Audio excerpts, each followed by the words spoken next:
Hello my dear friends. आज सुबह जब मैं उठी तो फिर बारिश हो रही थी। बहुत अच्छा मौसम था, तो इसीलिए मैंने मेरे बहन को बोला चलो आज बनाते हैं चिकन। और सुबह सुबह हमने आज खुद खाना बनाए और खाने में बना था चावल और चिकन। चिकन के कलर देख रहे हो, ये ना ट्रिक होता है चिकन अच्छा टेस्टी और इतना खूबसूरत बनाने में। और उसका टेस्ट इतना अच्छा था कि हमने बहुत सारे चिकन खा लिए। और ये जो है कोई फैंसी वैंसी चिकन नहीं था, ये था प्योर देसी चिकन जिसका खुशबू ना सच्ची में बहुत अच्छा था और बहुत यम्मी और टेम्पटिंग भी था। हाँ, मैं खुद हर दिन अपने किचन से खाना बना के नहीं खाती हूँ, तो फिर जब मैं खाना बनाती हूँ पूरी दिल से बनाती हूँ। मेरे लिए खाना बनाना एक थेरेपी जैसा है। खाना बना के वही खाना खा के ऐसा लगता है कि ज़िंदगी बस यही है, क्योंकि खाना हम जहाँ से उत्पादन करते हैं या फिर प्रोडक्शन होता है वो भी बहुत एक बड़ा फील्ड होता है। अरे अरे अरे, थामो जरा। कुछ लोगों को ना ये लगता है कि ओडिया वर्ड में बस हलंत लगा दो तो हिंदी बन जाता है। ये उत्पादन क्या होता है? छोड़ो यार वो सब, सेंटिमेंट समझो, सेंटिमेंट। और हाँ, जब हम खाना खाए तो फिर टेस्ट करने के बाद ये पता चला कि बहुत टेस्टी और यम्मी बना था।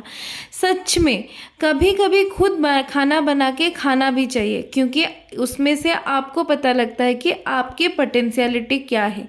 और हाँ, ये भी विश्वास आ जाता है कि आप सच में अच्छा खाना खा के जी सकते हो खुद। और हाँ, ओडिशा के लोग हो और चिकन और मटन के बाद आप मुढ़ी ना खाओ, ऐसे हो सकता है। ये है मुरमुरा और हमारे यहाँ बोलते हैं मुढ़ी या फिर भुजा। तो फिर इसे चिकन और मटन की ग्रेवी के साथ खाने का जो मज़ा है ना, वो और कोई चीज़ में नहीं है। और आप स्पेशली मयूरभंज या बालेश्वर आओ तो उसका स्टॉल भी हर कहीं लगा होता है। 50 या 100 रुपये में अच्छा खासा ये सारे चीज़ आपको मिल जाएगा और उसका टेस्ट भी लाजवाब होता है। सच में इतनी यम्मी फूड खा के हमें नींद नहीं आए, ऐसे हो सकता है भला? तो फिर हमने पेट पूजा करने के बाद थोड़ी देर के लिए लैप ले गए थे और उठने के बाद 5 साढ़े 5 तो हो ही गया था। इसीलिए ये ब्रेड और चाय की चुस्की ये कंप्लीट करने के बाद ऐसा लगा कि मानो दिन भर बहुत ज़्यादा काम कर ली, क्योंकि खाना भी तो एक काम होता है ना। चाय का टेस्ट जितना अच्छा था, नींद भगाने के लिए उतना ज़रूरी भी था, क्योंकि सुबह से ये जो काम धंधा करके हम खा पी के ऐसे मज़ा मस्ती में ज़िंदगी जी रही है ना, ये हमारा काम नहीं है। ये पढ़ाई करना ही हमारा काम है भाई। तो फिर हम थोड़ा सा पढ़ लिए और पढ़ने के बाद ये मेरी बहन ने लाके मुझे दी ये रबड़ी, जो बहुत यम्मी था। और रात में घूमने चले गए थे हम थोड़ी सी बाहर, और ये है वही स्ट्रीट जहाँ हम कुछ दिन पहले आए थे। लेकिन हमने जब उनके फ्राइड मोमो ट्राई किया तो फिर किसी ने, मेरी दोस्त ने सजेस्ट किया कि उनके यहाँ से ये कुरकुरे मोमो खाने के लिए। तो फिर हम खाए थे ये कुरकुरे मोमो। वहीं पे भैया ने तुरंत ही हमारे लिए बना दिए थे ये कुरकुरे टेस्टी मोमो। लेकिन जब खाने के लिए गई ना तो सच में हाथ और मुंह दोनों जल रहा था, क्योंकि बहुत गर्म था और बहुत यम्मी होने के साथ साथ Oh my god. तीखा भी था। और उसे खा के ऐसा लग रहा था मानो कि कल की सुबह तो गई भाई। और उसके बाद हमने यहीं पे चले आए थे मौसा जी के पास, जहाँ से हमने खरीदी ये कुल्फ़ी कोन वाले। वो जो सॉफ्टी होता है ना, उसी जैसे था, बहुत टेस्टी था और मुंह को थोड़ा सा ठंडक भी दे रहा था। ये कुरकुरे मोमो खाने के बाद ना ये जो कॉम्बिनेशन था बेस्ट था। और हम वहाँ से निकल आए थे। सच बताऊं, बहुत दिन बाद मैं रात में ऐसे खुली घूम रही थी और वहाँ पर बहुत सारे चीज़ें मैंने एक्सपीरियंस की, जैसे कि रात में भी लोग बाहर जाते हैं और मजाक मस्ती करते हैं। और ये जगह जो है ना, कौन कौन पहचान सकता है कमेंट बॉक्स में ज़रूर बताना।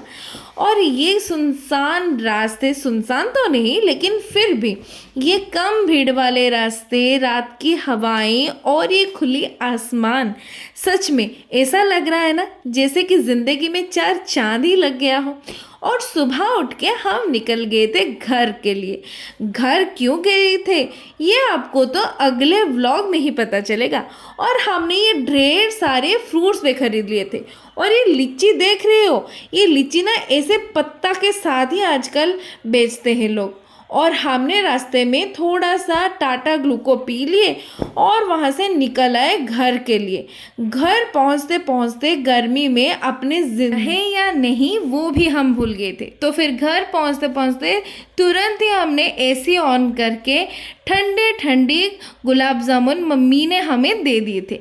तो फिर वो खा के अब शुरू हुआ था ये जो फेस्टिवल का पहला मज़ा, ताश खेले बिना यहाँ की उड़ीसा की रौजो पर्व आप मना सकते हो, ये कोई बिलीव नहीं करेगा। तो फिर ये जो रजा में हम क्या करते हैं और कौन सी गेम खेला जाता है या फिर क्या भोग लगता है या फिर इस रौजो में क्या अच्छा होता है, वो मैं आपको अगले ब्लॉग में ज़रूर दिखाऊंगी। और ये देख रहे हो, हमारे दादी माँ हमारे साथ खेल तो रही थी लेकिन बीच बीच में वो चेक भी कर रहे थे कहीं हमने छुप के कुछ अदला बदली तो नहीं कर दिया। छोड़ो, हमारे यहाँ तो ऐसे ही होता है।